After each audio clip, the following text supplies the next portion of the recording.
It was just another Tuesday afternoon on the Ellen DeGeneres Show when everything changed. The music stopped mid-beat, the audience fell silent, and Ellen walked away from her mark for the first time in 20 years of television. What happened next wasn't scripted, wasn't planned, and wasn't supposed to happen on national television. But sometimes the most powerful moments are the ones that break all the rules. The studio lights bathed the familiar blue and white set in their warm glow. Ellen bounced onto the stage with her signature energy, white sneakers squeaking against the polished floor. The audience of 300 erupted in their usual enthusiastic applause, hands clapping to the beat of the opening music. Everything was exactly as it should be. Exactly as it had been for thousands of shows before. "Welcome back, everybody," Ellen called out, her voice carrying that infectious joy that had made her America's favorite daytime host. "We've got an amazing show today. We're going to meet some incredible people, dance a little, give away some prizes." She paused for the audience's cheers. You know, the usual Tuesday chaos. But in the third row, something was happening that would soon change everything. 17-year-old Mia Rodriguez sat between her aunt Carmen and her best friend Jessica, clutching a manila envelope so tightly her knuckles had turned white. She wore a simple navy blue dress that her father had bought her for graduation, though graduation had come and gone 3 weeks ago without him there to see it. The envelope contained something that had taken her months to work up the courage to bring. Something her father had written before he died of cancer, 6 months earlier. Something she'd only discovered 2 weeks ago, hidden in his desk drawer with a note attached for Mia's graduation day. "If I'm not there to see her walk across that stage, take this to Ellen. She'll understand." Ellen was in the middle of her opening monologue, making jokes about the traffic on the 405, when she noticed something. It was a skill she'd developed over 2 decades of live television. The ability to read a room, to sense when someone in the audience needed attention. Her eyes found Mia almost instinctively. There was something about the teenager's expression that made Ellen pause mid-sentence. While everyone around her was laugh and smiling, Mia sat perfectly still, staring at the envelope in her hands with an intensity that seemed to create its own gravity in the room. "Hold on," Ellen said suddenly, stopping her monologue entirely. The audience's laughter faded. "I'm sorry, but there's someone in our audience today who looks like they have something important on their mind." The camera swung toward the audience, operators following Ellen's gaze. Mia's face appeared on the giant screens flanking the stage, her eyes wide with surprise and something that looked like relief. "Hi there," Ellen said, walking to the edge of the stage. "What's your name, sweetie?" Mia's voice was barely audible when she spoke into the wireless microphone that a production assistant quickly handed her. Mia Rodriguez." "Mia Rodriguez," Ellen repeated, something in the girl's tone making her abandon her usual playful interview style. "Mia, I have to ask, because you look like you're carrying something pretty heavy today. Want to tell us what's in that envelope?" The studio fell silent. 300 people, a full production crew, and Ellen herself seemed to understand that they were witnessing something that transcended typical daytime television. Mia looked down at the envelope, then back up at Ellen. When she spoke, her words carried the weight of months of grief and the desperate hope of a promise kept. "It's a letter from my dad," she said, her voice stronger now. "He died 6 months ago, and I just found this in his desk. It's addressed to you." Ellen's expression changed immediately. The entertainer facade dropped away, replaced by something deeper, more genuine. She glanced at her producers in the booth, then made a decision that would define this moment forever. "Can you come up here, Mia?" Ellen asked. "I think whatever your dad wanted to say, he meant for all of us to hear it." What happened next broke every rule of daytime television. Mia stood on shaky legs, the envelope clutched against her chest. As she made her way to the stage, Ellen met her halfway, walking down the steps and into the audience. They met in the aisle, and for a moment that felt suspended in time. Ellen simply looked at this 17-year-old girl who had been carrying her father's final message. "Tell me about your dad," Ellen said softly, her voice carrying across the silent studio. "His name was Miguel Rodriguez," Mia began, and suddenly the words came pouring out. "He was a high school English teacher. He loved books and terrible dad jokes, and he always said you were his favorite because you made people happy even when they were going through hard times." Ellen's eyes were already beginning to glisten. "When did you lose him?" "January 15th, Mia whispered. "He fought pancreatic cancer for 8 months. He was supposed to be at my graduation last month, but—" She couldn't finish the sentence. Ellen reached out and gently took Mia's hand. "Did he know he might not make it to your graduation?" Mia nodded, tears starting to flow. "He planned everything. He recorded a video message for me. He arranged for my aunt to take his place at the ceremony. But I only found this letter 2 weeks ago. It was in his desk with a note that said, 'For Mia's graduation day. If I'm not there to see her walk across that stage, take this to Ellen. She'll understand.'" Behind the scenes, something unprecedented was happening. The usually bustling production crew had stopped working.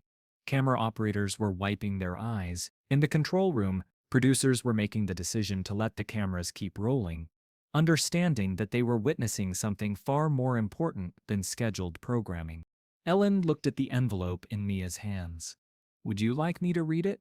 Mia nodded, her hands trembling as she handed over the envelope. Ellen opened it carefully as if it contained something sacred, which, in many ways, it did. The letter was written on simple notebook paper in the careful handwriting of a teacher who wanted every word to be clear. Ellen unfolded the letter and began to read silently. The cameras caught every emotion that crossed her face, the slight surprise, the growing understanding, and finally, the tears that she couldn't hold back. When she looked up at Mia, her voice was thick with emotion. "Mia," she said, "your dad wrote this for you, but he also wrote it for all of us. Can I read it out loud?" Mia nodded, and Ellen cleared her throat.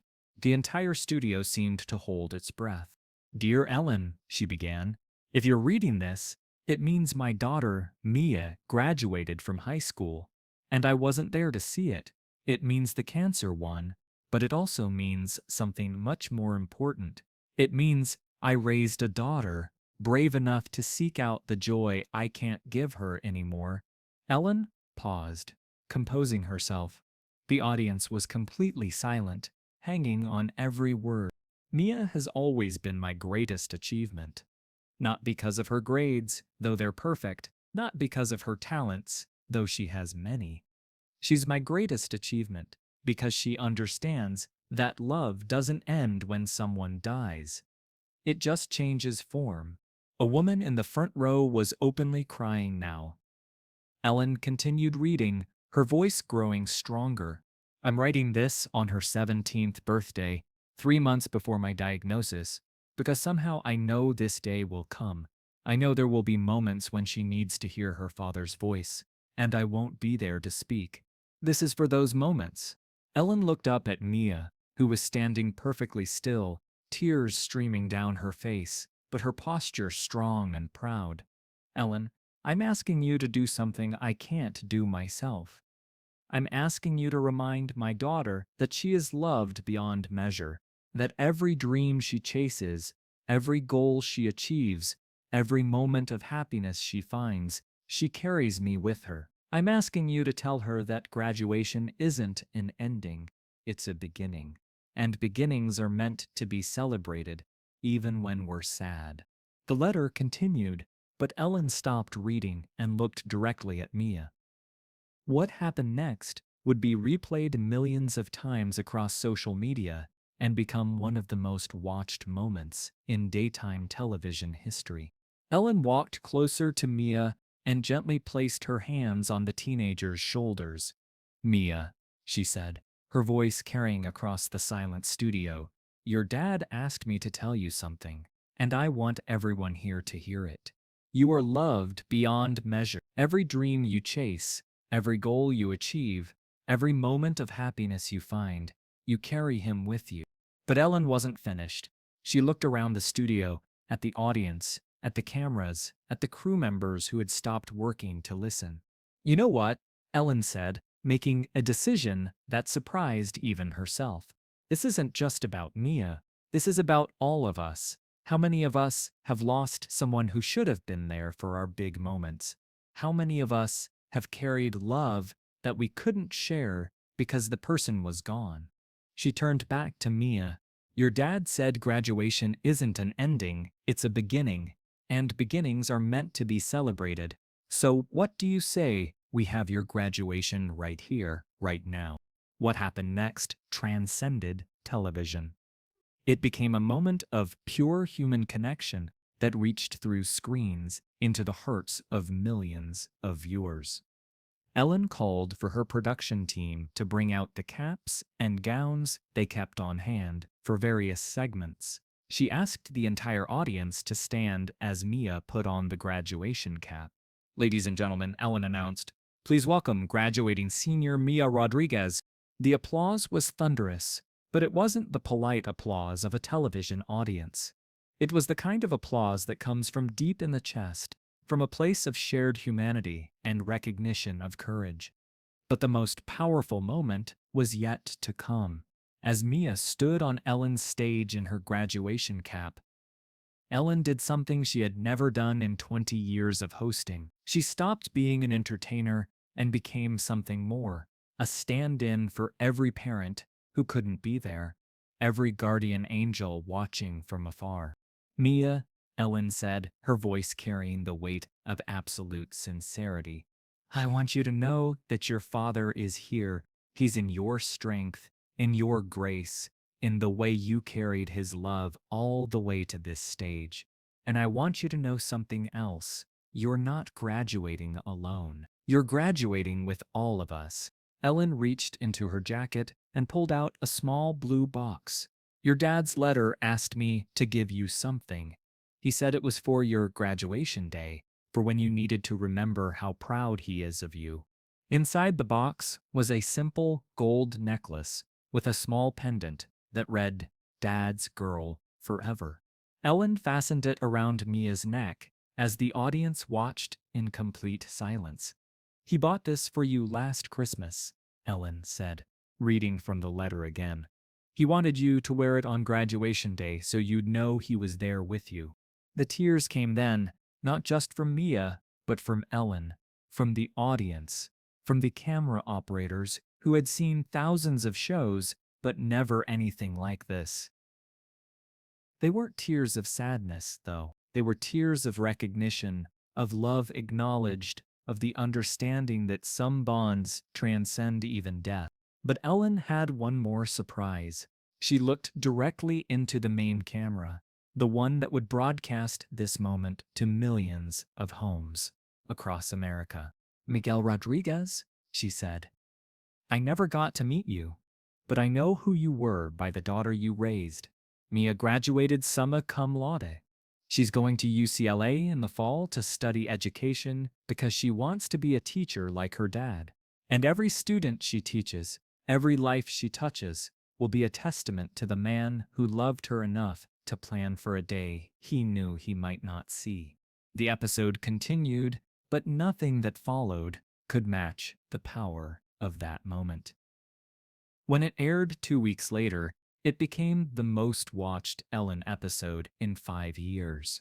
More importantly, it started a movement. Dad's Girl Forever became a rallying cry for anyone who had lost a parent, and the show was flooded with letters from viewers sharing their own stories of love that transcends death. 6 months later, Mia Rodriguez returned to The Ellen Show, but this time as a freshman at UCLA. She was studying to become a teacher, just like her father. She still wore the necklace Ellen had given her, and she carried with her the letter that had started it all. "You know what I learned that day?" Mia told Ellen during her return visit.